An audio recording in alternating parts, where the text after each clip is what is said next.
Hello guys, welcome to my channel. आज हम एक और टॉपिक लेके आए हैं।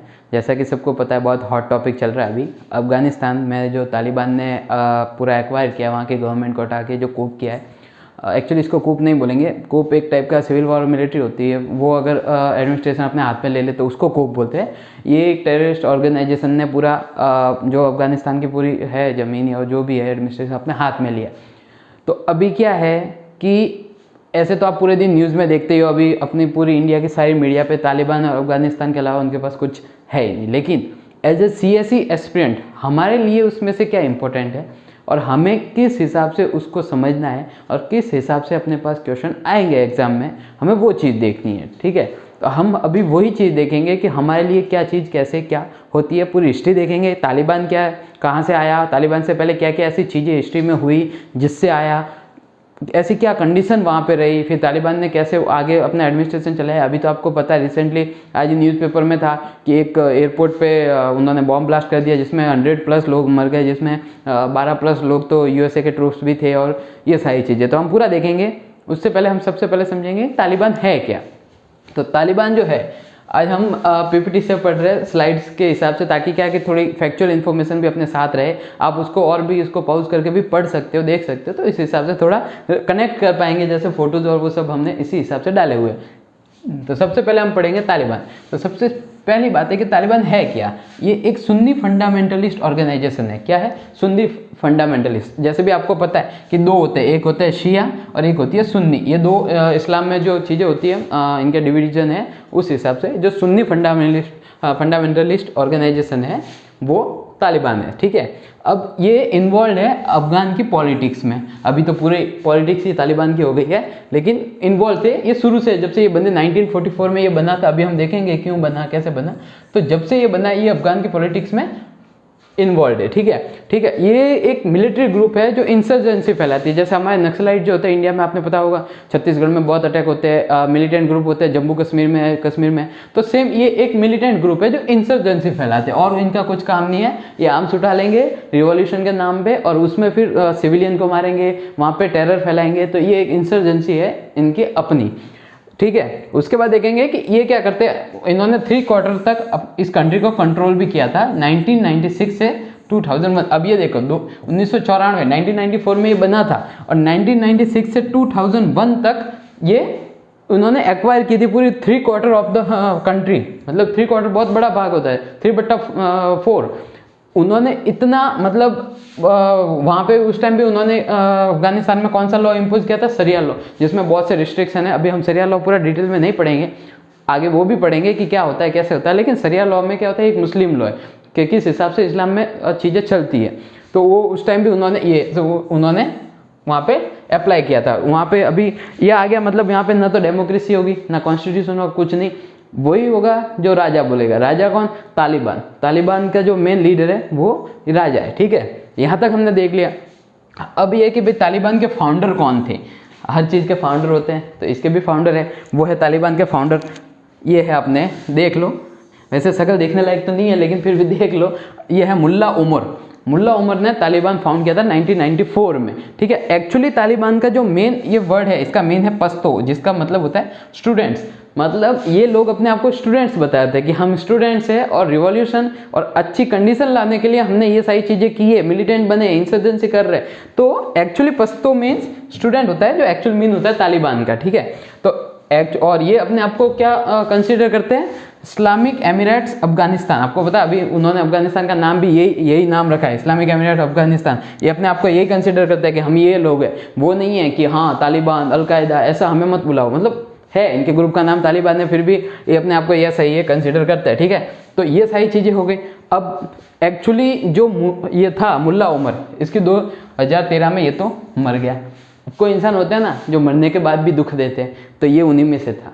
मर गया 2013 में, लेकिन अभी तक इसके बनाए हुए ग्रुप हमें अभी तक प्रॉब्लम दे रहे हैं। हाँ, और ये एक चीज़ की सब मतलब ऐसा होता है कि अपने इंटरनेशनल रिलेशन में इतना क्या है वो है, लेकिन इंटरनेशनल रिलेशन के साथ साथ ये टॉपिक हमारे इंटरनल सिक्योरिटी में भी है। और वो कैसे, वो हम अभी आगे पढ़ेंगे। लेकिन इंटरनल सिक्योरिटी में भी अफगानिस्तान में अगर कुछ ऐसी इंसर्जेंसी फैल रही है, वहाँ पे कुछ ऐसा हो रहा है, तो अपने इकोनॉमी के लिए, अपनी सिक्योरिटी के लिए कितना बड़ा लॉस है, वो हम आगे अभी पढ़ने वाले हैं। ठीक है, तो अभी उसके बाद चलो अब हम पढ़ेंगे तालिबान का ओरिजिन। अभी तक हमने देख लिया कि तालिबान क्या है, ठीक है। एक बता देता हूँ, तालिबान है एक सुन्निस्ट फंडामेंटलिस्ट ऑर्गेनाइजेशन है, ठीक है। 1994 में बना था। 1996 से 2001 तक उन्होंने पूरा एक्वायर करके रखा था। अफगानिस्तान का मोस्ट ऑफ 3/4 कंट्री का पार्ट उन्होंने एक्वायर भी करके रखा था। और ये सारी चीज़ें हमने अभी देखी, तालिबान कहाँ से आया, कैसा है, मुल्ला उमर और ये सारी चीज़ें देख ली। अब हम देखेंगे यहाँ का इसका ओरिजिन, एक्चुअली में ओरिजिन क्या हुआ, क्यों हुआ था, किस लिए। देखो कोई भी चीज़ होती है उसके पीछे कुछ ना कुछ रीज़न होता है, तो सेम हर चीज़ हिस्ट्री में जाना ही पड़ेगा। लेकिन यहाँ पे हम हिस्ट्री देखेंगे सौर रिवॉल्यूशन 1978। अब 1978 में अफगानिस्तान में एक रिवॉल्यूशन हुआ था जिसका नाम है शाउर रिवॉल्यूशन। अब शाउर रिवॉल्यूशन ऐसे तो ठीक है, अभी आपको नॉर्मली कहीं पे भी पढ़ोगे तो आपके हाँ शाउर रिवॉल्यूशन 1978 में हुआ, फिर यूएसएसआर ने उसमें इन्वेड किया, ऐसा ऐसा करके हो गया। लेकिन एक्चुअली पॉइंट क्या है, हमें क्या समझना है, क्यों हुआ, कैसे हुआ, हम इस चीज़ को कनेक्ट कर सके। तो उस हिसाब से अब हम इसको आगे देखेंगे कि सौर रिवॉल्यूशन। सबसे पहले तो चलो हम एक काम करते हैं, सौर रिवॉल्यूशन को ही समझ लेते हैं, ठीक है। हाँ, तो अब हम देखेंगे सौर रिवॉल्यूशन। सौर रिवॉल्यूशन 1978 ये हमारा आज का सोर्स है जहाँ से सारी चीज़ें ओरिजिनेट होती है, ठीक है। लेकिन ये कहीं पे रिवॉल्यूशन है, तो रिवॉल्यूशन मीन्स, रिवॉल्यूशन क्या होता है, it's a long term process. Revolution long term process होती है, तो मतलब काफ़ी टाइम से ऐसा कुछ हो रहा होगा तब जाके यहाँ पे रिवॉल्यूशन हुआ। तो सबसे पहले हम इसके लिए इसकी हिस्ट्री में जाएंगे कि 1933 में जाना पड़ेगा। 1933 में एक वहाँ के किंग थे जाहिर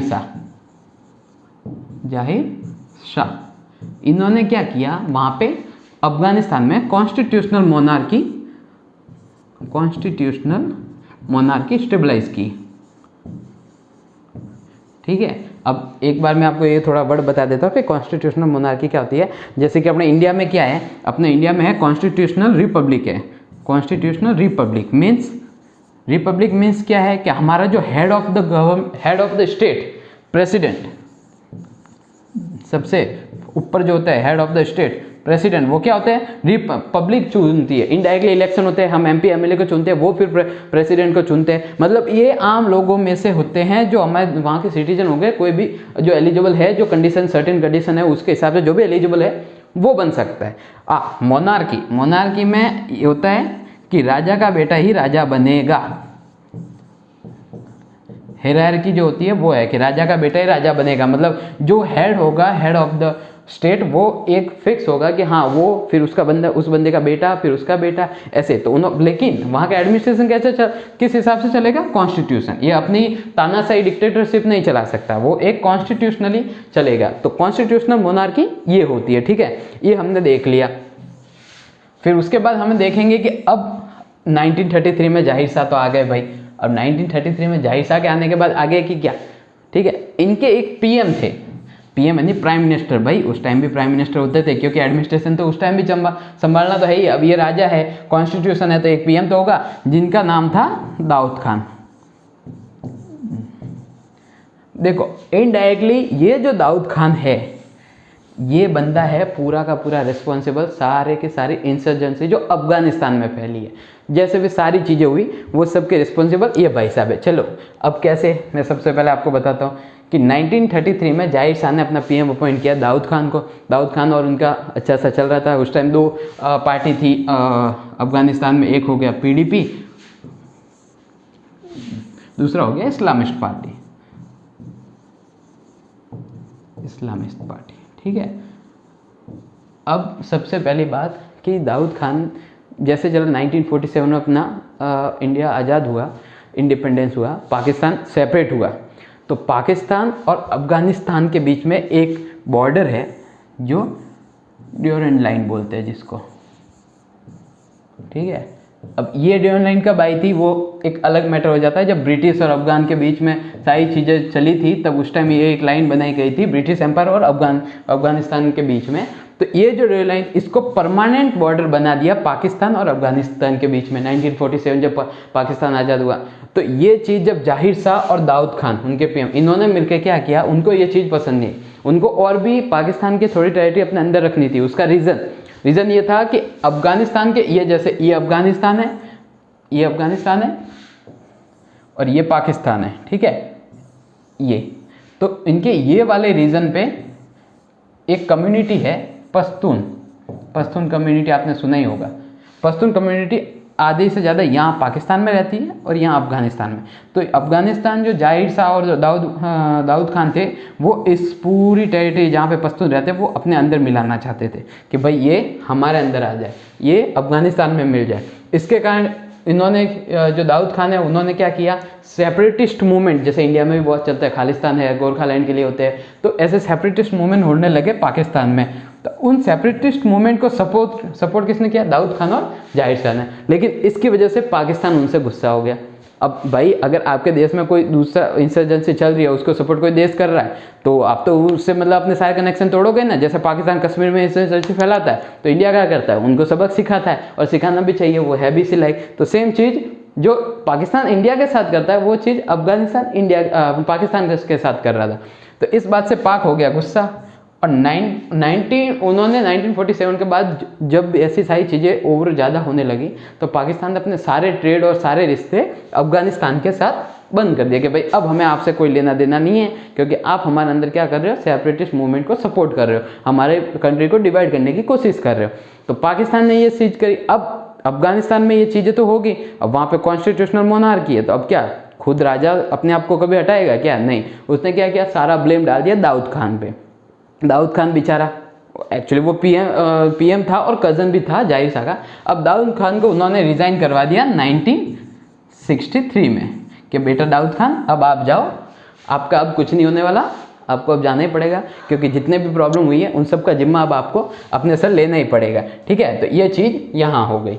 उसके बाद जाहिर शाह ने क्या किया, 1964 में उन्होंने एक अपने इलेक्शन करवाने का बोला कि भाई अफगानिस्तान में एक इलेक्शन होगा, जिसमें इस इलेक्शन में आप सोच सकते हो जिस कंट्री की आज ये हालत है, उस टाइम 1964 में वुमेन्स को भी राइट था। आज तो उनको घर से बाहर निकलने के लिए भी एक किसी मेल की ज़रूरत होती है। उस टाइम वुमेन को कंटेक्स्ट करने का भी राइट था और वोट देने का भी राइट था कि वो प्रॉपरली पूरा पार्टिसिपेट करेगी अपने गवर्नमेंट फॉर्म करने में, ठीक है। और ये हुए भी, अच्छे से हुए, सारी चीज़ें ठीक है, यहाँ तक अच्छी सी बातें आ गई। अब क्या है कि दाऊद खान को तो पावर वापस लेनी थी, वो एक जन्मई डिक्टेटर बनने के लिए था। तो उसने क्या किया कि भाई अब ये सारी चीज़ें तो अपनी जगह ठीक है, लेकिन उसको आगे भी तो कुछ करना है। अब 1973 आया, 1973। अब इसमें अपने जाहिर साहब जो थे, जाहिर शाह, ये कौन थे, कॉन्स्टिट्यूशनल मोनार्की, अभी मैंने बताया कॉन्स्टिट्यूशनल मोनार्की के तहत किंग थे, कहाँ के, अफगानिस्तान के, ठीक है। ये चीज़ देखिए, ये आपको कोई नहीं बताने वाला कि एक्चुअली में क्या हुआ था। ये सारी चीज़ें वो है जिससे 100 रिवोल्यूशन हुआ। 100 रिवोल्यूशन के कारण यूएसए और यूएसएसआर इस मैदान में आए, इस स्टोरी में आए, और इस मूवी में आने के बाद उन्होंने पूरी तबाही मचा दी, जिसके कारण तालिबान, मुजाहिदीन सब कुछ आए। वो हम सब भी पढ़ेंगे। मैं आपको एक 100 रिवोल्यूशन ब्रीफ में बता रहा हूँ ताकि आपको पूरी हिस्ट्री पूरी दिमाग में रहे, क्योंकि कोई चीज़ क्यों हुई ये अगर आपको पता होगा तभी पता होगा कि उसकी पूरी डिटेल आपके दिमाग में रहेगी। रट्टा मारने पर तो हर कोई मार सकता है, ठीक है। तो जाहिर साहब भाई उनको घूमने का मन हुआ, और ये 1973 में कहीं बाहर गए हुए थे, आउट ऑफ कंट्री, अफगानिस्तान से बाहर थे। अब दाऊद खान को पता चला कि भाई ये मौका है बेटा, दाऊद खान के पास ये मौका है, इस मौके पे क्या मार लो, चौका नहीं चक्का मार लो, क्योंकि चौका तो वो पहले ही मार चुका था। कैसे मार चुका था कि वहाँ के लिबरल, इस्लामिस्ट और कम्युनिस्ट को जमा करके एक अपनी पावर बना चुका था। और जैसे जाहिर शाह बाहर गए, उन्होंने मौके पे छक्का मार लिया और इन्होंने क्या कर लिया, एक मिलिट्री कूप कर दिया। कूप करके सारी की सारी पावर एक्वायर कर ली। अब जाहिर शाह बेचारे बाहर है, पता है आएंगे मरेंगे, अब कहीं जाना है मरना है तो वहाँ कोई इंसान क्यों जाएगा। तो जाहिर शाह ने वहीं से इटली में सेटल हो गए। उन्होंने इस चीज़ को एक्सेप्ट कर लिया कि भाई अब मेरे हाथ में अफगानिस्तान नहीं आने वाला। अब देखो, दाऊद खान ने यहाँ पे ऐसा नहीं बोला कि मैं किंग हूँ, वो किंग नहीं बने, वहाँ पे वो क्या बने, प्रेसिडेंट। उन्होंने अपने आप को वहाँ पे प्रेसिडेंट डिक्लेयर किया और बोला कि अफगान अब क्या होगा, डेमोक्रेटिक रिपब्लिक, डेमोक्रेटिक रिपब्लिक होगा। हाँ, ये वही डेमोक्रेटिक रिपब्लिक जो अपने इंडिया है, मतलब क्या कि अब वहाँ पे इलेक्शन हो गए, इंडिया की तरह डेमोक्रेसी होगी? नहीं, ये सिर्फ कहने के लिए था कि डेमोक्रेटिक रिपब्लिक होगी। जब दाऊद खान ने ये सारी चीज़ें करी तो वहाँ के सिविलियन और वहाँ के लोगों का भरोसा जीतने के लिए उन्होंने बोला कि अब डेमोक्रेटिक रिपब्लिक होगा, राजा का बेटा राजा नहीं बनेगा और वही होगा जिसमें एबिलिटी होगी। ठीक है, तो अब 1973 से उनका, दाऊद खान के हाथ में सारी पावर आ गई। अब दाऊद खान का क्या होता है पता है कि इस दुनिया में अगर कहीं भी कुछ भी हो रहा है ना, तो दो तीन चीज़ें एक ऐसी होती है उनके पीछे होता है, जैसे पैसा हो गया, पावर हो गया, ये सारी चीज़ें उस टाइम पावर के लिए चल रही थी। अब दाऊद खान के वो एक बार किसी को लालच आ जाता है ना, तो लालच बढ़ता ही जाता है, बढ़ता ही जाता है। तो वही दाऊद खान को और लालच आ गया। अब जैसे दूसरी उसके मतलब बहुत सी चीज़ें हो गई, जब उसने कम्युनिस्ट के अगेन बोलना चालू कर दिया, जो एक्सट्रीम अपने कम्युनिस्ट थे, एक्सट्रीम इस्लामिस्ट थे जिन्होंने उसकी हेल्प करी थी, वो उनके अगेंस्ट भी जाना, क्योंकि बस वो सबसे पावरफुल रहना चाहता था। फिर उसने इस्लामिस्ट जो पार्टी थी उनके, अभी अपने पढ़ा वहाँ पे दो थी, पीडीपी जो कम्युनिस्ट थी और इस्लामिस्ट, उनके लोगों को भी मारने लग गया, क्योंकि उसने बोला था डेमोक्रेटिक रिपब्लिक। अगर डेमोक्रेटिक रिपब्लिक में अगर इलेक्शन हो गए तो जाहिर सी बात है कि उसका चांस तो गया, मतलब बहुत से दूसरे भी आएंगे, तो इसलिए उनको उसने ख़त्म करना चालू किया। ठीक है, और उसमें उसने 1977 में एक पार्टी बनाई, नेशनल रिवॉल्यूशनरी पार्टी। ठीक है, ये उसने पार्टी बनाई नेशनल रिवॉल्यूशनरी पार्टी, और जिसमें वो क्या है कि ये सारी चीज़ें करने लगा। और उसके बाद उसने ये इस्लाम और इनको भी थोड़ा इस्लामिस्ट वाले पार्टियों को मारा लेकिन मेन पॉइंट कहाँ आता है कि अब दाऊद खान अच्छा काम कर रहा है, उसने बहुत अच्छे काम भी किए, ऐसा नहीं कि वो डिक्टेटर था और उसने ऐसा किया तो गलत। उसने काफ़ी बैंक को नेशनलाइज किया, मतलब बहुत सी चीज़ें करी। ठीक है, उसके बाद 1977 में उसने जो ये पार्टी बनाई और इसीलिए उसने, मैंने आपको बताया इस्लामिस्ट और जो दूसरी पार्टी थी कि ताकि इलेक्शन हो गए तो वो आ जाएंगे पावर में, इसकी पावर कहीं ना कहीं कॉम्प्रोमाइज़ हो जाएगी, और वो पावर कॉम्प्रोमाइज़ करना नहीं चाहता था। इसलिए उसने इस पार्टी को जिताने के लिए कि भाई मेन क्या होगा, अभी जैसे जियो है, जियो मोनोपोली क्रिएट कर रहा है, क्यों? क्योंकि उसने अपना कंपटीशन ही खत्म कर दिया ना, वोडाफोन आइडिया को मर्ज होना पड़ा, एयरटेल अब इतना अच्छा रहा नहीं, उसने पहले अपने फ्री करके अपना मोनोपोली बना ली, अब वो अपने हिसाब से प्राइस बढ़ाए जा रहा है। तो सेम इसने क्या किया, दूसरों को खत्म करके अपनी मोनोपोली बना लेगा इस पार्टी की, फिर इलेक्शन करवाओगे तो जीतेगा कौन? यही जीतेगा। तो सेम चीज़ उसने वहीं की। और फिर एक टाइम आता है 1978 में, जब उसने नहीं, ये अभी तक नहीं पता है कि किसने किया, लेकिन एक कम्युनिस्ट लीडर थे जो पीडीपी पार्टी है, एक्चुअली पीडीपी पार्टी को भी दो पार्ट मतलब डिवाइड हो गए थे, अभी हम इतना डिटेल में हमें ये पढ़ने की कोई ज़रूरत नहीं है, इसलिए मैं आपको बता रहा हूँ। उसके मौत हो गई, मतलब उसको मार दिया, कम्युनिस्ट लीडर का असैसिनेटेड हो गया, तो अनआइडेंटिफाइड लोगों के द्वारा कि किसने किया, क्या किया नहीं, लेकिन ये पॉइंट ही क्या हुआ, ये पॉइंट ही एक सोर्स बन गया, क्योंकि वैसे ही वो लोग इससे भरे बैठे थे कि भाई उसने वो एट्रोसिटी कर रहा है, पीडीपी वालों को दबा रहा है, अपने इस्लामिक पार्टी वालों को दबा रहा है, डेमोक्रेटिक रिपब्लिक के नाम पे उसने हमें, विकास के नाम पे उसने हमें कुछ भी नहीं दिया और विकास खो गया। तो सेम चीज़ें वहाँ हुई, लेकिन अब उसके लिए कम्युनिस्ट लीडर जैसे ही मरा, एक चिंगारी आग में बदल गई। अब उसके खिलाफ क्या हुआ, कूप हुआ। पहले दाऊद खान ने कूप किया था, किसके खिलाफ? जाहिर शाह के खिलाफ। कब किया था? 1963 में उसको रिजाइन कराया, फिर 1973 में उसने वापस कूप किया जब जाहिर शाह बाहर गया होता। अभी हमने पढ़ा है, हमेशा चीज़ें याद करते रहो तभी याद रहेगा, वरना याद रहने वाला नहीं है। ठीक है, उसके बाद सेम चीज़ वापस उसके खिलाफ कूप हुआ। आपको भी पता है कर्मा हमेशा लौट के आता है, पहले उसने किया, उसके खिलाफ हुआ, और वहाँ पे 1978 में दाऊद खान और उसकी पूरी फैमिली को मार दिया। दाऊद खान और उसकी पूरी फैमिली को मार लिया। तो ये जो कूप हुआ इसको बोलते हैं सौर रिवॉल्यूशन। ये हमने पूरी हिस्ट्री देख ली कि सौर रिवॉल्यूशन कहाँ से स्टार्ट हुआ, कहाँ से ओरिजिनेट हुआ, क्यों हुआ, किसके लिए हुआ, किन किन इंसानों के कारण हुआ। अब मेन ये सौर रिवॉल्यूशन इतना इंपॉर्टेंट क्यों है कि हमने इतना टाइम इसमें बिगाड़ा, क्योंकि यही वो रीज़न है जहाँ से अफगान में एक कम्युनिस्ट लीडर आते हैं, नूर मोहम्मद तारकी। नूर मोहम्मद तारकी। ये कौन? नूर मोहम्मद तारकी। अब देखो, इन्होंने कम्युनिस्ट लीडर को मारा। अब कम्युनिस्ट लीडर सब ने मिलके रिवॉल्यूशन किया, जिसको हम बोल रहे हैं सॉल रिवॉल्यूशन। उसमें दाऊद खान उसकी पूरी फैमिली को मार दिया। अब जो मेन चीज़ होती है कि जो विक्टिम होता है उसी को कंपनसेशन दिया जाता है। तो यहाँ पे एक कम्युनिस्ट लीडर मरा था, तो एक कम्युनिस्ट लीडर उसी के जगह यहाँ का क्या बन गया? प्रेसिडेंट बन गया। अब सारी की सारी सत्ता किसके हाथ में? नूर मोहम्मद तारकी। पर अब नूर मोहम्मद तारकी कौन थे? Extreme communist. क्या थे? एक्सट्रीम कम्युनिस्ट थे।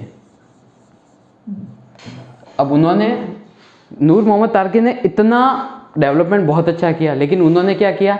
रिलीजन के अगेंस्ट हो गए। उन्होंने मतलब वो बहुत ज़्यादा रिलीजन के अगेंस्ट हो गए। और आपको ये पता है, जहाँ रिलीजन के अगेंस्ट होते हैं तो जहाँ ऑर्थोडॉक्सी होती है वो लोग वापस उनके खिलाफ कुछ ना कुछ चीज़ें हो ही जाती हैं। तो ये एक्सट्रीम कम्युनिस्ट थे। अब एक्सट्रीम कम्युनिस्ट, यहाँ पे आप थोड़ा होल्ड करो, अफगानिस्तान पे हम बाद में आएंगे। अब मैं आपको बताता हूँ कि कम्युनिस्ट होने के कारण यूएसए और यूएसएसआर, आपको पता है इन दोनों का वही चीज़ था, कैपिटलिस्ट और कम्युनिस्ट। वो हम इकोनॉमी और पॉलिटी में अलग से पढ़ेंगे, कोल्ड वॉर जब पढ़ेंगे। हाँ, इससे पहले ये बात बता दूँ, जो कम्युनिस्ट वाले जो लीडर थे नूर मोहम्मद तारकी, उन्होंने सारे के सारे मौलवी जो थे उनकी पावर ले ली। सारे जितने भी मदरसा होते उनको स्कूल में कन्वर्ट कर दिया, स्कूल में कन्वर्ट कर लिया। और जितने भी रिलीजियस प्रैक्टिस होती थी उन पे बैन लगा दिया। तो ओवरऑल वो पूरे के पूरे अगेंस्ट जा रहे थे रिलीजन के। तो इसके कारण क्या हुआ? वहाँ पे वापस एक और रिवॉल्ट हुआ, एक वापस वहाँ पे सिविल वॉर हुआ। इसको रिवॉल्ट नहीं, इसको सिविल वॉर बोलेंगे। तो जो नूर मोहम्मद थे तारकी, उनको मारने के लिए एक सिविल वॉर हुआ। ठीक है, अब इन सिविल वॉर में इनकी हेल्प किसने करी भाई? यूएसए। यूएसए क्यों करेगा इनकी हेल्प? अब पिक्चर आपको समझ में आएगी कि यूएसए, इस मूवी में यूएसए कहाँ से आया।